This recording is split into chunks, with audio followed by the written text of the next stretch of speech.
जब भी देश के सबसे चर्चित हत्याकांड की चर्चा होती है तो वहाँ तंदूर कांड का जिक्र जरूर होता है। दुनिया तंदूर कांड को नैना सहनी मर्डर केस के नाम से भी जानती है। वैसे इस केस के मशहूर होने की वजह हत्या से ज्यादा हत्या के बाद लाश को ठिकाने लगाने के लिए अपनाया गया तरीका था। सुनकर आपका भी कलेजा दहल जाएगा।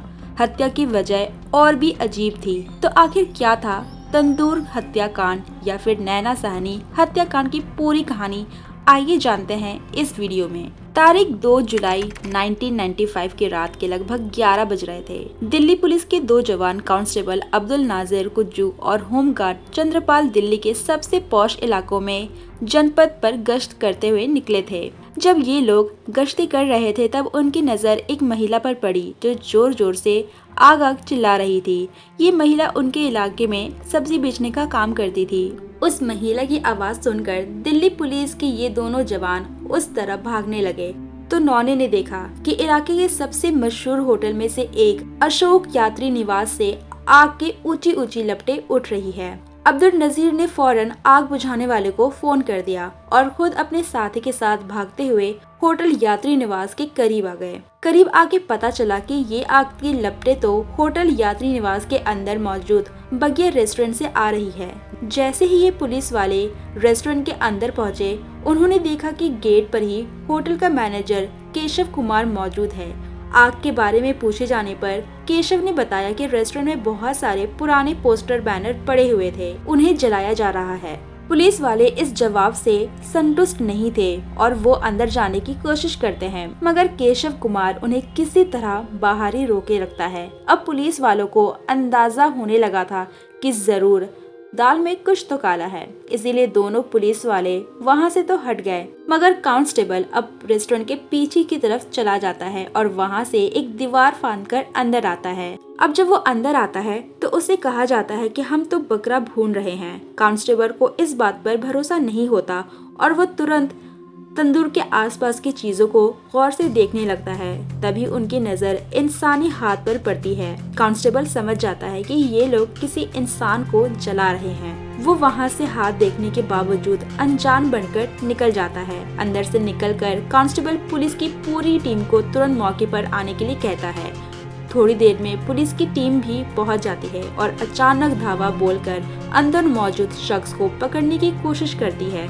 उस समय तंदूर के पास दो लोग मौजूद थे, जिसमें से एक शख्स किसी तरह पुलिस की पकड़ से भागने में कामयाब हो जाता है, मगर पुलिस केशव कुमार नामी एक शख्स को पकड़ लेती है। जल्दी से जल रही तंदूर की आग को बुझाया जाता है तो वहाँ का नजारा देखकर सभी के पैरों के तले जमीन खिसक जाती है। तंदूर के ऊपर एक इंसानी लाश रखी हुई थी जो काफी हद तक जल चुकी थी। उसका चेहरा पहचानना नामुमकिन हो गया था। हालांकि अभी तक उसका जबड़ा नहीं जला था। इससे अंदाजा हो रहा था कि ये लाश किसी औरत की है। अब पुलिस वाले तत्काल गिरफ्तार किए गए केशव कुमार से पूछताछ करना शुरू कर देती है तो एक हिला देने वाला खुलासा होता है। केशव कुमार बताता है कि वो बगिया रेस्टोरेंट का मैनेजर है, जबकि तंदूर पर जिसकी लाश पड़ी है वो इस रेस्टोरेंट के मालिक सुशील शर्मा की पत्नी नैना सहनी है। जब पुलिस मौके से फरार हुए दूसरे शख्स के बारे में पूछती है तो केशव बताता है कि फरार हुआ शख्स और कोई नहीं बल्कि खुद सुशील शर्मा था। शर्मा के बारे में जब छानबीन की जाती है तो पता चलता है कि सुशील शर्मा कोई मामूली आदमी नहीं बल्कि दिल्ली के राजनीति में उभरता हुआ एक बड़ा चेहरा है। दरअसल सुशील शर्मा कांग्रेस पार्टी से जुड़ा हुआ था और इस घटना के समय वो दिल्ली यूथ कांग्रेस का अध्यक्ष भी था। नैना सहनी भी किसी जमाने में कांग्रेस पार्टी से जुड़ी हुई थी। अब पुलिस सुशील शर्मा की तलाश में लग जाती है। इधर ये खबर मीडिया के जरिए आग की तरह पहले दिल्ली और फिर पूरे देश में फैल जाती है कि एक महिला की हत्या हो गई है। फिर उसके शरीर को टुकड़ों में कर तंदूर में जलाया गया है। हर कोई गुस्से में था और जल्द से जल्द इस केस के मुख्य आरोपी सुशील शर्मा को सलाखों के पीछे देखना चाहता था। पुलिस भी हर हाल में सुशील को गिरफ्तार करना चाहती थी, मगर सुशील था कि पुलिस की पकड़ में आ ही नहीं रहा था। सुशील को फरार हुए एक हफ्ते से ज्यादा का वक्त हो चुका था।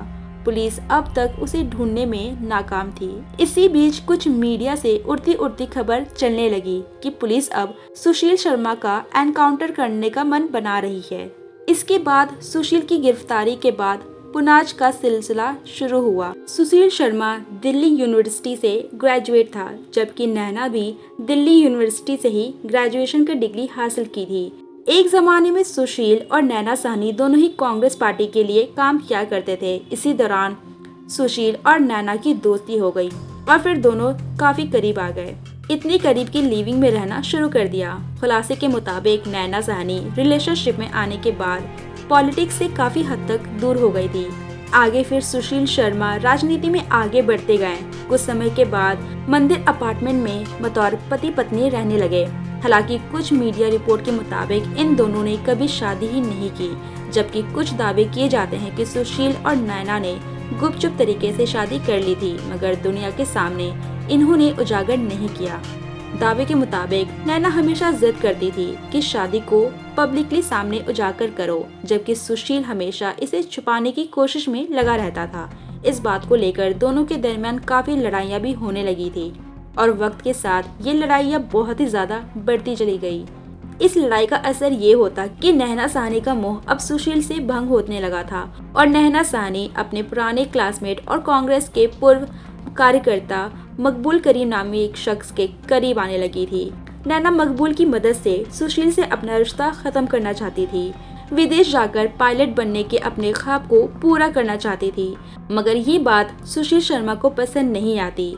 सुशील शक भी करने लगा था कि नैना का अफेयर मकबूल करीम के साथ शुरू हो गया है। इस बात को लेकर दोनों के दरमियान काफी ज्यादा लड़ाइयाँ भी होने लगी थी।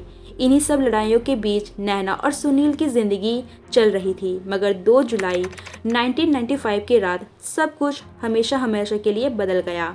जब रात में सुशील शर्मा अपना काम खत्म करके घर वापस लौटा तो नैना साहनी एक हाथ में विस्की का ग्लास लिए जबकि दूसरे हाथ में फोन लिए किसी से बात कर रही थी। सुशील को देखते ही वो विस्की का ग्लास उसकी तरफ बढ़ाती है, मगर सुशील ग्लास लेने से मना कर देता है और पूछता है कि तुम किससे बात कर रही हो। इस पे नैना कहती है कि अपने परिवार से बात कर रही हूँ, और वैसे भी मैं किसी से भी बात करूँ तुम्हें उससे कोई भी मतलब नहीं होना चाहिए। नैना साहनी का बस इतना ही कहना था और वो वहाँ से उठ के चली गई। नैना के कमरे में जाते ही सुशील ने फोन उठाया और रीडायल का बटन दाब दिया और दूसरी तरफ से जब फोन उठाया गया तो वहाँ से सिर्फ हेलो बोला गया। सुशील शर्मा ने आवाज पहचान लिया था और कुछ ना बोलते हुए उसने फोन रख दिया। अब सुशील शर्मा का शक यकीन में बदल चुका था। इस बात को लेकर नैना साहनी और सुशील शर्मा में काफी लड़ाइयाँ हुई। दोनों एक दूसरे पर बहुत चिल्ला रहे थे। आमतौर से कहा जाता था कि इस बहस के दौरान सुशील शर्मा ने नैना साहनी को गोली मार दी थी, मगर ऐसा कुछ भी नहीं हुआ था, बल्कि इस लड़ाई झगड़े के बाद सुशील शर्मा उठकर बालकनी में चला गया था। सुशील शर्मा के बयान के मुताबिक इस झगड़े की थोड़ी देर के बाद दोनों शांत हो गए थे, मगर थोड़ी देर बाद नैना साहनी सुशील शर्मा से कहती है, मैं आत्महत्या करने जा रही हूँ। इसके बाद नैना एक सुसाइड नोट भी लिखती है। इसकी थोड़ी देर के बाद बालकनी में खड़े सुशील शर्मा को एक आवाज सुनाई देती है। वो भागते हुए कमरे की दूसरी तरफ जाता है तो देखता है कि नैना साहनी के हाथ में उसका लाइसेंसी बंदूक है। गोली चली जरूर थी, मगर नैना को ये गोली नहीं लगी थी। वो सही सलामत खड़ी थी। सुशील शर्मा को देखकर नैना साहनी कहती है कि मैं अब अपनी जिंदगी खत्म कर लूंगी। यहाँ सुशील शर्मा नैना को समझाने की कोशिश करता है और उसके हाथ से बंदूक ले लेता है। यहाँ दोनों खामोश हो जाते हैं। शायद बात यही खत्म हो सकती थी, मगर किस्मत को कुछ और ही मंजूर था। यहाँ पर बात खत्म होने के बजाय एक बार फिर से सुशील शर्मा और नैना साहनी की लड़ाई शुरू हो जाती है। इस बात पर इतनी बढ़ जाती है कि अचानक सुशील शर्मा नैना साहनी पे गोली चला देता है। 2 गोली तो उसे नहीं लगती, लेकिन एक गोली उसे लग जाती है, जिससे मौके पे ही उसकी मौत हो जाती है। अब जब सुशील शर्मा को इस चीज का एहसास होता है तो उसे बहुत ही अफसोस होता है कि उसने आखिर क्या कर दिया। एक तरफ उसे पछतावा था अपने किए काम पर और दूसरी तरफ उसे उस लाश को ठिकाने लगाना था। जिसके बाद वो अपने फ्लैट से बाहर देखता है और जायजा लेता है कि बाहर कोई है तो नहीं, ताकि वो उस लाश को ठिकाने लगा सके। और इसके बाद कमरे से खून को बड़ी सावधानी से साफ भी करता है। इसके अलावा थोड़ी देर पहले नैना साहनी द्वारा लिखी गई सुसाइड नोट को ढूंढकर फाड़ देता है। हालांकि बाद में पुलिस इस फटे हुए सुसाइड नोट को बरामद कर लेती है। सुसाइड नोट के अंत में नैना साहनी ने लिखा था कि मेरी इच्छा है कि मेरा अंतिम क्रिया सुशील ही करे। खैर, अपने कमरे की पूरी अच्छी से सफाई करने के बाद सुशील अपने कार को अपने घर के दरवाजे के पास लाकर खड़ा कर देता है। कमरे से नैना की लाश को उठाने की कोशिश करता है, मगर वजनी लाश होने की वजह से सुशील अकेला उसे उठा नहीं पाता और फिर रात के अंधेरे में लाश को घसीटकर किसी तरह अपनी मारुति 800 के करीब लाता है और पीछे डिक्की में लाश को रखकर वहां से निकल जाता है। लाश को लेकर सुशील निकल तो गया था, मगर उसे समझ नहीं आ रहा था कि लाश को क्या किया जाए। इसके बाद वो काफी देर तक इधर उधर चक्कर काटता रहा। फिर थोड़ी देर के बाद उसे एक आइडिया आता है कि वो क्यों ना इस लाश को नदी में फेंक दे। वो लाश को लेकर आईटीओ पुल पर चला जाता है। प्लान था कि आईटीओ पुल से लाश को नीचे फेंक देगा, मगर जिस वक्त वो वहां गया था पुल पर बहुत ज्यादा चहल पहल थी। अब इतनी चहल पहल के बीच अगर वो लाश को गाड़ी से बाहर निकालता तो पकड़ा जाता।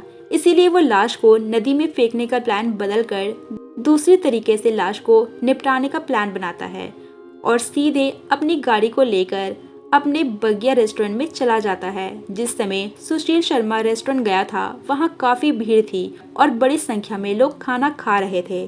सुशील रेस्टोरेंट के बाहर अपनी गाड़ी को लगाता है और तुरंत अपने मैनेजर केशव को बुलाता है और उससे कहता है कि जितनी जल्दी हो सके इस रेस्टोरेंट को खाली करवाओ। जो ग्राहक बैठे हैं उनसे कह दो कि खाना खत्म हो गया है और जितना भी स्टाफ है उनसे आज बाहर खाने के लिए कह दो। इधर केशव कुमार जवाब देते हुए कहता है कि अभी तो बहुत खाना बचा हुआ है और काफी लोग आराम से खा सकते हैं। इधर सुशील शर्मा केशव से कहता है कि मैं जो कह रहा हूँ जल्दी से वो करो, बहुत बड़ी मुसीबत आ गई है। सुशील की बात सुनकर केशव कुमार फौरन रेस्टोरेंट को खाली करवाने में लग जाता है और फिर जल्दी जल्दी सारे कस्टमर को वहाँ से भेज दिया जाता है और स्टाफ को बाहर खाने के लिए 25-25 रुपए देकर वहाँ से भेज दिया जाता है। अब रेस्टोरेंट में सिर्फ सुशील शर्मा और केशव कुमार बचा था। अब सुशील अपने मैनेजर केशव को बताता है कि मुझसे बहुत बड़ी गलती हो गई है, मैंने अपनी पत्नी की हत्या कर दी है और अब उसकी लाश को ठिकाने लगाने में तुम्हारी मदद चाहिए। पहले तो केशव कुमार सुशील का साथ देने से मना कर रहा था, लेकिन उसके इंसिस्ट करने पर वो मान जाता है। जिसके बाद सुशील शर्मा और केशव कुमार उस लाश को उठाकर तंदूर के पास लाते हैं। वो उस लाश को तंदूर में डालने की कोशिश करते हैं, मगर तंदूर का मुंह इतना छोटा था कि ये पॉसिबल ही नहीं था। जिसके बाद ये उस लाश के टुकड़े करने का डिसाइड करते हैं। अब ये लाश के टुकड़े टुकड़े करते हैं और तंदूर में डालना शुरू कर देते हैं। इसके बाद सुशील शर्मा केशव कुमार को बहुत सारा बटर लाने का कहता है और इन सारे बटर को तंदूर के अंदर डालना शुरू कर देता है। थोड़ी ही देर में आग की बड़ी बड़ी लपटें बाहर निकलने लगती है, जो कि रेस्टोरेंट से बाहर जा रही थी। उन्हीं आग की लपटों पर एक महिला की नजर पड़ती है और वो उस आग के बारे में एक पुलिस वाले को जानकारी देती है और फिर इस पूरे मामले का खुलासा होता है। सुशील शर्मा के बयान के मुताबिक इस रेस्टोरेंट के अंदर पुलिस के आते ही वो वहां से भागकर दिल्ली के गुजरात भवन में आए अपने आईएएस दोस्त के पास चला जाता है। इस दोस्त को बिना कुछ बताए बहाने करके वो रात यहीं गुजारता है और फिर अगले दिन जौनपुर के लिए निकल जाता है। वहां से वो तिरुपति बालाजी मंदिर जाता है, वहां अपने सिर मुंडवाता है। यहाँ से अब वो चेन्नई के लिए निकल जाता है। पुलिस को कहीं से इस बात की भनक लग जाती है कि सुशील चेन्नई में है। पुलिस की एक टीम तुरंत चेन्नई के लिए निकल जाती है, मगर पुलिस के वहां पहुंचने से पहले ही सुशील शर्मा भागकर बेंगलुरु आ जाता है। पुलिस भी इसके पीछे पीछे बेंगलुरु आती है और फाइनली 10 जुलाई 1995 को सुशील शर्मा को गिरफ्तार कर लेती है। 10 जुलाई की गिरफ्तारी के बाद दिल्ली के डिप्टी कोर्ट द्वारा सुशील को 12 जुलाई 1995 को अगले 10 दिन के लिए पुलिस रिमांड में भेज दिया जाता है। पुलिस इस केस की जांच इतनी तेजी से कर रही थी कि इसका अंदाजा आप इसके बाद लगा सकते हैं कि महज कुछ दिनों के अंदर यानी कि 27 जुलाई 1995 को दिल्ली पुलिस इस मामले में चार्जशीट फाइल कर देती है। 31 अगस्त 1995 से सेशन कोर्ट में इस मामले की सुनवाई भी शुरू हो जाती है। सुशील शर्मा पर नैना साहनी के मर्डर के धारा 302, क्रिमिनल कॉन्स्पिरेसी की धारा 120B और सबूत मिटाने की धारा 201 के तहत मामला चलाया जाता है। इस मामले में सुशील शर्मा के अलावा उसके मैनेजर केशव कुमार और 3 अन्य लोगों को आरोपी बनाया जाता है। अगले कई महीनों तक इस केस की सुनवाई होती रहती है। 2001 में इस केस में एक ऐसा मोड़ भी आता है जब एक के बाद एक कई वकील सुशील शर्मा का केस लड़ने से मना कर देते हैं और कुछ समय के बाद सुशील बिना किसी वकील के रहता है। इस केस में जल्दी फैसला आने के लिए जल्द से जल्द हियरिंग शुरू होती है और पूरी सुनवाई के बाद आखिरकार 3 नवंबर 2003 को सुशील शर्मा को नैना साहनी की हत्या का दोषी करार दिया जाता है। इसके साथ साथ मामले में केशव कुमार को भी दोषी करार दिया जाता है, बल्कि 3 लोगों को बरी कर दिया जाता है। 7 नवंबर 2003 को फैसला सुनाते हुए डिप्टी कोर्ट द्वारा सुशील शर्मा को मौत की सजा सुनाई जाती है, बल्कि केशव कुमार को 7 साल की कारावास की सजा सुनाई जाती है। निचली अदालत द्वारा दिए गए फैसले के बाद सुशील शर्मा हाई कोर्ट में अपील करता है। अगस्त 2006 से दिल्ली हाई कोर्ट में इस केस की हियरिंग शुरू होती है। लगातार सुनवाई के बाद 19 फरवरी 2007 को दिल्ली हाई कोर्ट भी सुशील शर्मा को दी गई फांसी की सजा को बरकरार रखता है। जब हाई कोर्ट से भी सुशील शर्मा को कोई रहम नहीं मिलती तो ये 2007 में सुप्रीम कोर्ट की तरफ रुख करता है। फाइनली 2007 में सुप्रीम कोर्ट फांसी की सजा को उम्र कैद में बदल देती है। इस सजा के बाद सुशील शर्मा की जिंदगी तहस नहस हो जाती है। आखिरकार सुशील शर्मा को जेल भेज दिया जाता है। जेल में सुशील शर्मा पुजारी के तौर पर काम किया करता था। सुशील शर्मा उस दौरान का इकलौता कैदी था जिसे 20 सालों में एक दिन के लिए भी पैरोल नहीं मिली थी। मतलब ये कि वो एक दिन के लिए भी जेल से बाहर नहीं आया था। जब सुशील शर्मा जेल में 23 साल की सजा काट लेता है तो फाइनली सुप्रीम कोर्ट द्वारा उनके अच्छे व्यवहार के आधार पर साल 2018 में उसे रिहा कर देती है। अब सुशील शर्मा जेल से आजाद अपनी जिंदगी बिता रहा है। इस केस में कई चीजें पहली बार भारत में देखने को मिली थी। पुलिस ने पहली बार मर्डर केस में रिकॉर्डिंग टाइम में चार्जशीट फाइल की थी। इस केस की शुरुआत में कहा गया था कि नैना साहनी के शव को टुकड़े में काटकर तंदूर में जलाया गया था, मगर जांच में साफ हो गया कि शव को टुकड़ों में नहीं काटा गया था। फिर भी लाश को ठिकाने लगाने के लिए सुशील ने जो तरीका अपनाया वो रूह कपा देने वाला था। दोस्तों, इस पूरे केस के बारे में आपकी राय क्या है? कमेंट करके जरूर बताएं और हमारे आने वाली वीडियो को देखने के लिए चैनल को जरूर से सब्सक्राइब कर ले। हम फिर मिलेंगे अपने नए वीडियो में। Till then, bye bye.